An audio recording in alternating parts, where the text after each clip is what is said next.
કાઠિયાવાડી અશ્વ એક એવી નસલ કે જેને 1000 વાર જોયા બાદ 1001ની વાર જોવાની ઈચ્છા થાય. સ્વભાવમાં તીખા પણ ખૂબ જાત. GOAT greatest of all time.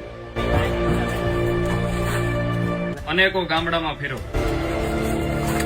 હૃદયને ચીરીને વયા જાય એવા રૂપ જોયા, એવું પાણ જોયું. પાળિયાદની નજીક તુરખા ગામને એમાં એક ઘોડી, નામ કાલી.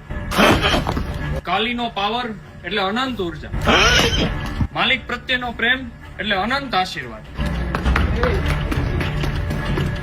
મેં તો એની ઉર્જાને રૂબરૂ સાક્ષાત્કાર કરી છે, પણ એકાદી ઝલક તમે બધાય પણ માણો.